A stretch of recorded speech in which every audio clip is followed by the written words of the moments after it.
Matapos pumasok si Jin Chen sa gusali ay nakita niya ang isang lalaki na nagbibigay ng pinakabagong impormasyon tungkol sa mga kaganapan sa lungsod. Kilala ni Jin Chen ang lalaki mula sa kanyang nakaraang buhay, siya ay isang intelligence merchant mula sa Eight Wastelands na parang mga reporter sa tunay na buhay. Alam niya ang lahat ng malalaki at maliliit na balita at ang trabaho niya ay maghatid ng pinakabagong balita sa lahat para kumita ng pera. Matapos magbigay ng napakaraming balita, sa wakas ay nabanggit ng lalaki ang tungkol sa misyon ni Jin Chen. Sinabi niya na ang isang disipulo mula sa Tian Sword Sect na si Jiang Hai ay napatay habang naglalakbay, at ang kanyang mamamatay ay isang rogue cultivator na nasa key refining stage final phase na ang pangalan ay si Hal. Siya ay isang malupit na cultivator mula sa demonic path. Natuwa si Jin Chen dahil sa wakas ay nakuha na niya ang hinahanap niyang impormasyon. Pagkatapos ng ilang minuto, nang matapos ang lalaki sa pagbibigay ng balita, pinigilan siya ni Jin Chen bago siya umalis at sinabi niyang gusto niyang bumili ng karagdagang impormasyon.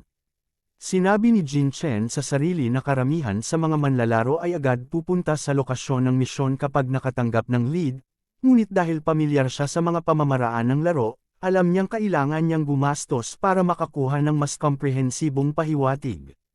Sinabi ng lalaki na walang tanong na hindi niya kayang sagutin basta't may pera.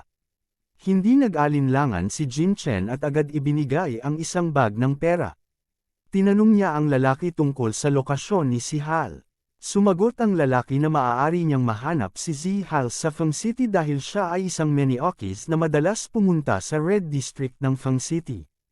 Agad na sinabi ng lalaki kay Jin Chen na may isa pang mahalagang impormasyon na maaaring makatulong sa kanya, ngunit depende ito kung handa siyang magbayad ng karagdagang 5 spiritual stones.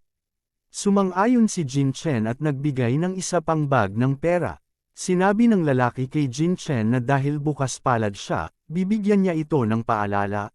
Bagaman si Hal ay isang rogue cultivator na nasa key refining final phase, mayroon siyang kapatid na si Zhe Shen, at siya ay isang foundation stage cultivator, kaya dapat mag-ingat si Jin Chen sa kanya.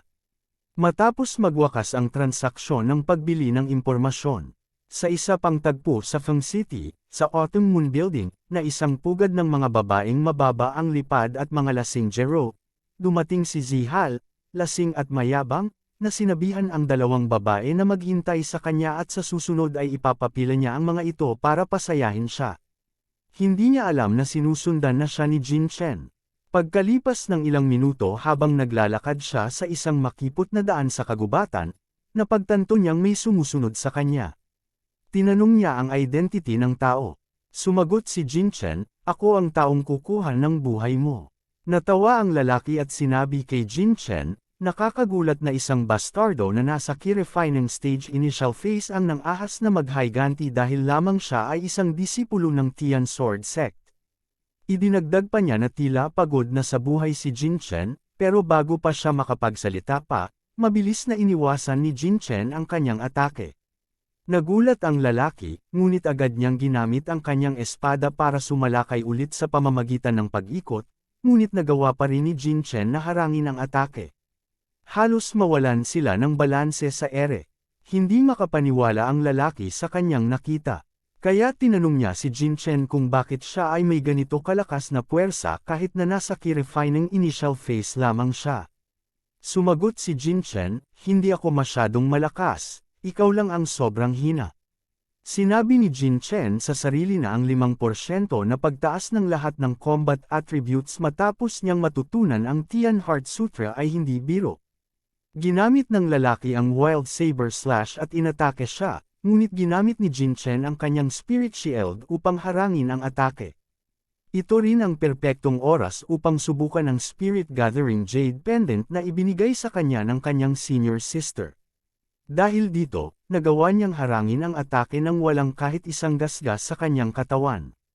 Sinabi ng lalaki kay Jin Chen na hindi niya inaasahang marami siyang mga kayamanan sa kanyang katawan. At mukhang malaki ang pagpapahalaga ng sekta sa kanya. Hiniling ng lalaki kay Jin Chen na ibigay na sa kanya ang lahat ng kanyang pag-aari at ililigtas niya ang kanyang buhay. Ngunit tiningnan lang ni Jin Chen ang lalaki ng may panunuya at tinanong, sino ang nagbigay sa iyo ng lakas ng loob na hingin ang aking mga gamit? Hindi na nag-abala ang lalaki sa pagsasalita pa at tumalon upang atakihin si Jin Chen, ngunit iniwasan ni Jin Chen ang bawat isa sa kanyang mga atake. Hindi makapaniwala ang lalaki sa kanyang mga nakita. Kaya napagdesisyonan niyang huwag ng patagilan pa ang laban dahil baka siya'y mapatay ni Jin Chen. Kaya't umatras siya. Nakita ni Jin Chen ang pagkakataon para umatake, kaya sumugod siya at tumama ang isang malakas na atake sa lalaki, na nagbawas ng malaking bahagi ng kanyang HP. Hindi makapaniwala ang lalaki na sa isang atake lang ay nagbawas ng ganoong kalaki sa kanyang buhay. Ang propesyon ng lalaki ay saber cultivation. Mayroon siyang kalusugan na 2,550, lakas na 32, mental power na 30, depensa na 28, at bilis na 36. Ang kanyang kagamitan ay isang spiritual great thunder saber, at mayroon siyang teknik na tinatawag na wind energy saber technique na nasa minor proficiency. Ang kanyang martial skill ay wind saber slash na nasa beginner's level, at ang kanyang body technique ay miss piercing charge na nasa minor proficiency. Sumunod na inilunsad ni Jin Chen ang sunod-sunod na mga slash na halos nagpababa sa HP ng lalaki ng mahigit sa kalahati. Nang makita ang stats ng lalaki, napagtanto ni Jin Chen na siya'y mas malakas dahil ang mga attributes ng lalaki sa ki-refining stage final phase ay mababa. Samantalang ang mga base attributes ni Jin Chen ay mas mataas, at lahat ng kanyang mga skills at kagamitan ay top-notch. Naging walang depensa ang lalaki, at ang kanyang saber ay nakatanggap ng maraming pinsala. Kasunod nito ay tinawag siya ni Jin Chen na mahinang nilalang, at sinabi sa kanya na agad niyang ibigay ang secret technique ng Tian Sword Sect. Agad namang nakiusap ang lalaki at inamin ang kanyang pagkakamali, sinabi pa na hindi niya nakilala ang kagalingan ni Jin Chen. Sumuko siya at handang ibigay ang hinahanap ni Jin Chen, ngunit bigla siyang inatake ng palihim. Mabilis na nakaiwas si Jin Chen, gayon din si Zihan. Ang umatake ay ang kapatid ni Zihan. Sinabihan ni Zihan si Jin Chen na malas siya dahil nakaharap niya ang kanyang kapatid at siguradong ipaghihiganti nito ang mga sugat na natamo niya. Ang taong umatake ay isang rogue cultivator na nagngangalang Zishan at kasalukuyang nasa foundation stage. Hindi inaasahan ni Jin Chen na mas malakas pala ang isang nasa foundation stage. Pinagsabihan ni Zishan si Zihan na nagkamali siya sa hindi pagsunod sa kanyang utos na huwag umalis ng bundok, lalo na ngayong panahon ng kaguluhan. Kung hindi siya bumalik para hanapin ang kanyang kapatid, tiyak na patay na siya ngayon. Humingi ng paumanhin si Zihan at nangakong susunod na siya sa kanyang mga utos. Ngunit, bago iyon, kailangan niya munang ipaghiganti siya. Sinabi ni Zishan kay Jin Chen na kung ibibigay niya ang Spirit Shield, iiwanan niyang buo ang kanyang bangkay at mamamatay siya ng mabilis. Pero kung hindi, paghihiwa-hiwalayan niya ito ng husto. Sa kabila ng mga bantang ito ay tumawa lang si Jin Chen at binaliwala ang mga sinabi nito. Sinabihan naman ni Zishan ang kapatid na maghintay habang kumukuha siya ng elixir para magbalik ang kanyang lakas at tulungan siya. Ngunit bago pa man siya makainom ng elixir, agad siyang tinamaan ni Jin Chen ng isang critical strike sa leeg, at kaagad siyang bumagsak. Galit na galit si Zishan kay Jin Chen, ngunit binaliwala ito ni Jin Chen at sinabi, mukhang hindi alam ng kapatid mo na ang mga kontrabida ay namamatay kapag masyado silang madaldal. Dagdag pa ni Jin Chen, ang target ko ngayong araw ay patayin kayong dalawa at kunin ang dobleng reward. Ngayon, ikaw na ang susunod na mamamatay. Galit na galit si Zishan sa pagkamatay ng kanyang kapatid kaya't inatake niya si Jin Chen gamit ang kanyang espada. Dahil dito nawalan si Jin Chen ng 220 health sa isang atake lamang. Doon niya napagtanto na nasa alanganin na siya dahil mas mahirap labanan si Zishan kaysa sa namatay niyang kapatid. Kasunod nito ay agad na nasalag ni Jin Chen ang atake ni Zishan upang maiwasan ang karagdagang pinsala. Si Zishan ay isang saber cultivator at kasalukuyang nasa Foundation Establishment Realm Initial Phase, na mas mataas kaysa sa ranggo ni Jin Chen. Ang kanyang lakas ay nasa 70, mental power na 40, depensa na 55, bilis na 50, at may critical hit rate na 6. Mayroon siyang 3 spiritual grade equipment, Snow Slashing Saber, 100 times Forged Ring, at Rhinoceros Belt. Taglay din niya ang Broad Moon Saber technique na nasa minor proficiency, isang spiritual skill na Soul Chase na nasa beginner's level, at ang body technique na Clone Shadow Step na nasa minor proficiency. Samantala mabilis na lumitaw si Ze Shen sa likod ni Jin Chen. Ngunit bagamat hindi inaasahan, sapat na ang bilis ni Jin Chen upang harangin ito, ngunit napaatras pa rin siya dahil sa lakas ng kanilang salpukan. Bagaman mas mabilis si Ze Shen, maswerte si Jin Chen na may karanasan at kayang hulaan niya kung kailan siya dapat magdepensa, dahil kung hindi matagal nang natanggal ang kanyang ulo. Hindi rin makapaniwala si Ze Shen na hindi niya matalo ang isang Chi Refinement Initial Phase na disciple, na talagang nakakahiya para sa kanya. Sa galit, inatake ni Ze Shen si Jin Chen gamit ang kanyang Soul Splitting technique. Bagaman na-block ito ni Jin Chen, nakatanggap pa rin siya ng 300 damage. Nagsisi si Jin Chen sa pag-abuso sa kanyang Spirit Shield kanina, dahil ito'y nasa cooldown pa ngayon, kung hindi ay nakayanan niya sanang harangin ang slash na iyon. Ang maganda, ang cooldown ng kanyang Shadow Step ay 10 segundo lamang, kaya't pinasya niyang gamitin ito upang gumalaw habang nagpapagaling. Sinabi ni Ze Shen kay Jin Chen na masyado pa siyang bata para makipagtagisan sa bilis sa kanya. Pagkatapos, inactivate ni Ze Shen ang kanyang Shadow Step technique na lumikha ng mga kopya ng kanyang sarili. Napaligiran si Jin Chen ng mga clones. Bagamat nasa alang-inang posisyon si Jin Chen, ngunit hindi siya nataranta dahil nakaharap na niya ang ganitong uri ng cloning technique noon. Kapag tumingin ka ng mabilis, halos magkapareho ang tunay na katawan at ang peking clone, ngunit mayroong isang maliwanag na pagkakaiba. Kailangan lang niyang matukoy ito upang malaman kung alin ang tunay na katawan. Matapos suriin ang mga clones ng malapitan, napansin ni Jin Chen na ang lalaki sa gitna lamang ang may buhay sa kanyang mga mata, habang ang mga mata ng 2 clones ay malamlam at walang buhay. Dahil dito ay tinamaan niya ang tunay na katawan, na nagdulot ng critical hit na 55. Ang penetration effect ay na-activate at tatagal ng 5 segundo. Sinabi ni Jin Chen sa sarili na ang penetration effect ay isang magandang bagay dahil maaari nitong pababain ang depensa ng kalaban ng kalahati, kaya kailangan niyang kumilos ng mabilis at umatake ng paulit-ulit upang makamit ang tagumpay. Nagsuka ng dugo si Ze Shen matapos mawala ang 110 health. Agad namang inactivate ni Ze Shen ang isang skill na nagbalik ng atake ni Jin Chen at hindi siya huminto doon. Inactivate din niya ang Broad Moon Saber technique upang umatake, na nagbawas ng malaking halaga ng health kay Jin Chen. Nahihirapan si Jin Chen na harangin ang mga atake ng lalaki dahil sa bilis nito at hindi rin niya inaasahan ang sitwasyon iyon, ngunit dapat maging handa siya dahil sinumang nakarating sa Foundation Establishment Stage ay hindi madaling labanan. Bumaba na ng 1/4 ang kanyang kalusugan, at kung magpapatuloy ito, tiyak na mamamatay siya. Ngunit dahil sa kanyang talento, kung siya'y mamatay, bababa ng 10% ang kanyang attributes. Ngunit dahil napakahirap makakuha ng ganoong kalaking swerte, ayaw niyang mamatay. Dahil dito, inilabas niya ang Mystical Green Violet Jade Pill na ibinigay sa kanya ng kanyang master. Ang pill na ito ay magpapataas ng lahat ng kanyang combat attributes ng 30 puntos sa loob ng 5 minuto, at kapag hindi siya nakikipaglaban, magbabalik ito ng 3,000 puntos ng stamina.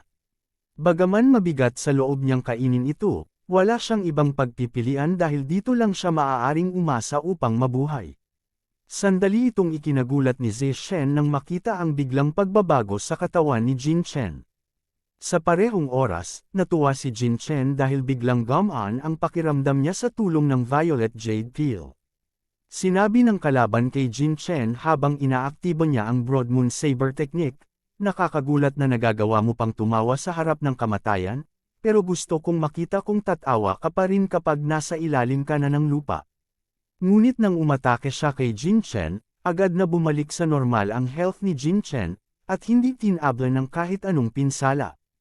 Sinabi ng kalaban kay Jin Chen, mukhang hindi pangkaraniwan ang elixir na kinain mo. Hindi ko inasahan na may ganito kang kayamanan. Bagaman magagamit mo ito pansamantala, pero hindi ka naman pwedeng umasa dyan habang buhay. Tumawa si Jin Chen at sinabi, tama ka, may limitasyon ang elixir, kaya kailangan ko lang patayin ka bago ito maubos. Kaya't sinugod niya ang kalaban at nagdulot ng 180 damage. Nagulat ang kalaban at wala siyang ideya kung paano biglang lumakas si Jin Chen. Nagpasya siyang magdepensa muna at hintayin na mawala ang bisa ng elixir. Patuloy silang nagpalitan ng mga atake, at habang nangyayari ito, nakuha ni Jin Chen ang sword intent sa gitna ng laban, na nagdagdag ng 5% sa kanyang kakayahan sa swordsmanship. Natuwa siya dahil parang unti-unti niyang nauunawaan ang tunay na asensya ng swordsmanship, na nagpatala sa kanyang mga atake. Dahil sa mga sunod-sunod na atake ni Jin Chen, bumaba ng higit sa kalahati ang HP ng kalaban. Sinabi ng kalaban sa sarili na mukhang mahalagang disipulo si Jin Chen ng Tian Sword Sect, kaya hindi niya ito pwedeng hayaang mabuhay. Inaktibo niya ang kanyang Soul Chase Technique, ang kanyang huling alas, at direktang inatake si Jin Chen. Pero mabilis si Jin Chen at nakaiwas. Hindi makapaniwala ang kalaban sa kanyang nakita, pero sa split second na iyon ang pagkagulat, sinamantala ni Jin Chen ang pagkakataon at pinatay ang kalaban sa isang malakas na atake. Nakatanggap si Jin Chen ng mensahe na natapos na niya ang Hell Difficulty Mission at pinabalik siya sa sekta para sa kanyang gantimpala. Sinabi niya sa sarili na malaki ang kanyang napanalunan sa misyong ito, kaya't nagpasya siyang kolektahin ang mga loot at bumalik para isumite ang misyon. Umaga na nang makarating si Jin Chen sa Fenner City Market. Nagdesisyon siyang bumili ng regalo para sa kanyang master dahil ito ang unang pagkakataon niyang magmisyon sa labas ng sekta. Sabi nga, it's the thought that counts, at sa pagbili niya ng regalo ay pagpapakita na rin niya ng respeto sa kanyang master sa tradisyonal na mundo na ito. Marahil ang pagbibigay niya ng regalo ay magpapataas ng favorability ng kanyang master sa kanya. Sa sandaling ito ay iniisip niya kung anong klaseng regalo ang ibibigay niya. Ngunit sa huli nagpasya siyang bumili ng jade hairpin para sa kanyang master dahil sabi nga, a woman can never have too many accessories. Pagkatapos bilhin ang regalo, bumalik siya sa sekta upang isumite ang kanyang misyon. Nagulat ang tagapamahala roon na natapos niya agad ang isang Hell Difficulty Mission. Hindi lang siya, lahat ng naroon ay nagulat na nakumpleto ni Jin Chen ang isang Hell Difficulty Mission kahit mababa ang kanyang antas. Kinuha ng tagapamahala ang scroll mula sa kanya at humanga siya. Kaya sinabi niya kay Jin Chen na isa nga siyang elite mula sa inner halls at may napakaliwanag na kinabukasan. Kasunod nito ay ibinigay na ng tagapamahala ang mga gantimpala ng misyon, kabilang ang 100 lower grade spiritual stone at isang karagdagang gantimpala. Sinabi sa kanya na ingatan itong mabuti. Nagpasalamat siya at inilagay ang lahat ng mga reward sa kanyang storage pouch. Nagulat ang iba sa paligid na binigyan siya ng 100 lower grade spiritual stones dahil hindi pa sila nakakita ng ganoong kadami kahit pagkatapos makumplito ang maraming misyon. Namangha rin sila hindi lang sa kanyang mga spiritual stones kundi pati sa kanyang sect merit point sa kanyang wooden plaque. Nang makita nilang isa siyang big shot, nagunahan silang mag-anyaya sa kanya na sumali sa kanilang guild. Pati ang isang babae ay nakiusap na tulungan siya ni Jin Chen na mag-level up, at gagawin niya ang kahit ano kapalit nito. Pero hindi interesado si Jin Chen sa alinman dito kaya tumakbo siya para maiwasan ang mas maraming gulo. Hindi na siya naabutan ng mga sumusunod dahil pumasok na siya sa inner hall, na exclusive para sa mga inner disciples at ipinagbabawal sa mga outer disciples. Pagkatapos nito ay nagpunta siya sa kanyang master na nakarinig na ng balita na natapos niya ang isang Hell Difficulty Mission kahit na ang bilin lang nito sa kanya ay pumili ng isang Hard Difficulty Mission. Tinanong siya ng kanyang master kung bakit siya pumili ng Hell Difficulty Mission. Sinabi niya, kung nabigo ka, mamamatay ka at mawawala ang isang henyo ng Sword Sect, isang malaking kawalan para sa buong sekta. Humingi ng tawad si Jin Chen sa kanyang mga nagawang mali, ngunit sinabi ng master na kalimutan na iyon. Pagkatapos tinanong siya ng kanyang master tungkol sa cultivation realm ng kalaban na hinarap niya sa Hell Difficulty Mission. Sinabi niya na inakala niyang nasa key refining realm lang ang kalaban, pero hindi niya inasahan na may kapatid itong nasa Foundation Establishment Cultivator. Nagulat ang guro na nagawa niyang patayin ang isang Foundation Establishment Cultivator gamit ang kanyang kakayahan. Sinabi ni Jin Chen na nagawa lang niya iyon dahil ginamit niya ang elixir na ibinigay sa kanya ng kanyang master, at kung wala iyon, siguradong hindi niya mapapatay ang kalaban. Masayang-masaya ang master sa tagumpay ni Jin Chen, ngunit binalaan siya na ang agwat sa pagitan ng mga realm ay napakalaki kaya't kailangang mag-ingat siya sa hinaharap at huwag gumawa ng mga padalos-dalos na desisyon. Kasunod nito ay binigyan siya ng isang talisman na maaari lamang gamitin sa isang sitwasyong buhay at kamatayan. Habang ibinibigay ang talisman, sinabi ng guro sa sarili na hindi niya inasahan na ang kakayahan sa pakikipaglaban ni Jin Chen ay napakagaling at talagang isa siyang bihirang talento na minsan lang lumilitaw sa loob ng 1,000 taon.